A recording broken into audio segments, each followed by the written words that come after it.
off-season now into pre-season training. How's it all going? It's been great so far. I think, I guess I'll say this every pre-season, if you're not in good shape in pre-season, you'd be in a bit of trouble, wouldn't you? So no, we're really enjoying it, embracing, I guess, post being our first off-season, genuine off-season. So that means significant gains for our whole group. So that's been an exciting element for us, and bringing in 8 new players as well is, certainly progressing this year. And how exciting is it for them to kind of join the AFLW squad and vie for a possible spot on the list as well?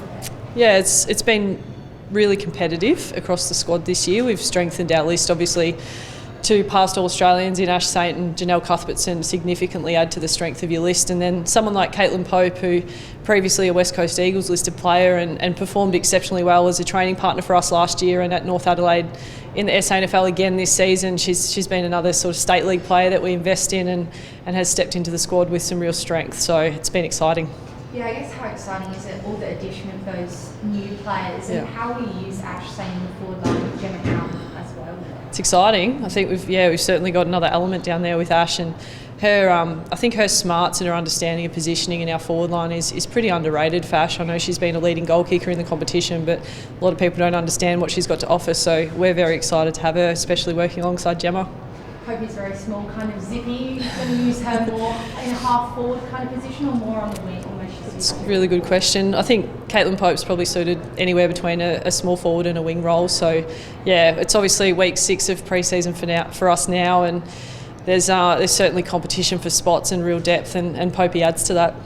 I guess how good is that competition for spots, and how good of a problem is that to have for you guys this season? I think it's really important, and you see in our men's team at the moment, our quality of our SANFL Magpies team, they're sitting 4th on the ladder at the moment, and that speaks to the success of the AFL team as well. So to have depth for us in a squad of 32 is really important. Is it kind of a pinch yourself moment that it is only, I guess, 3 months out from the season? It seems to come around so quickly. Yeah, well, I guess we're hoping to play some pre-season games and warm-up games through August at some point, and so for me, I'm sort of almost counting 5 or 6 weeks' time we play Oppo. So that's super exciting right now.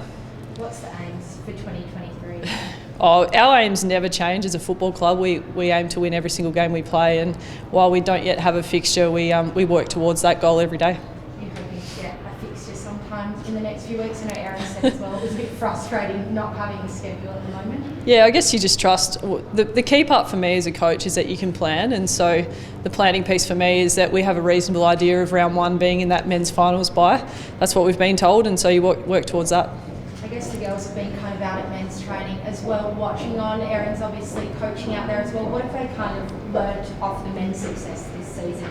It's interesting. I think there's a fair bit for everyone to learn around what our men's team has been able to do this year, and I've certainly had some great opportunities in the coaching capacity as well to work alongside our male coaches. So there's heaps there, and for us, we're just really excited about how well our men's group is going, and couldn't be more pleased for Ken and the group.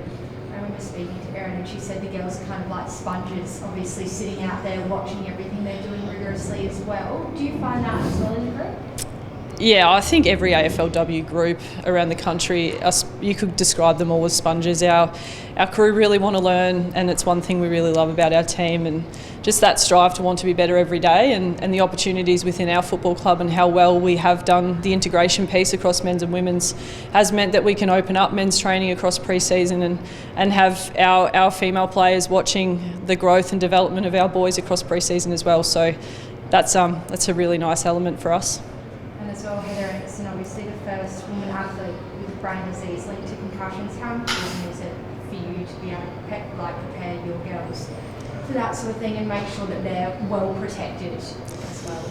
Yeah, it was really tough seeing the news yesterday. I actually played some exhibition games with Heather when the Bulldogs Melbourne games were on back in the day before AFLW. So firstly, just want to express my condolences to the family, and I think it's incredible that they've been able to make some progress with research, and I really just feel for the family and for Heather's friends and the people that she was close to. And I think as a coach now, you just do everything that you can to keep your players as safe as possible in what is a contact sport that we all do love the contact of what we do.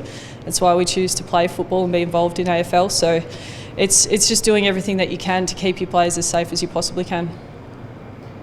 Well, it's first training under the new lights tonight as well. Yeah. What does that mean for the group and for the season going forward? it's really exciting for us to have our lights on and training here at Alberton at night. I guess it opens up, the possibility of whenever the fixture does come out that potentially we can play some twilight or night games here and host our wonderful people and our supporters and our members at Alberton. And, if we do have twilight games or a similar timeline to what training is tonight, people can come in and have a feed at the precinct and watch our crew roll around. So it's exciting for us. And how important is it for the W group to have that consistency in where they play and where they train? I know it's been challenging sharing that facility with the men, but what's that been like? Alberton is home for us, and so being able to be here for every single training session is wonderful. And the more we come together as a group, now it's our second season, the more we can really embed this as an intimidating place to play football. So we love being here.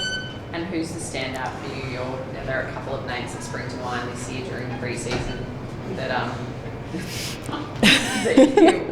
I've been really impressed with what they've brought this year. I've been really excited. Obviously, the two additions I mentioned earlier, in Janelle Cuthbertson and Ash Saint.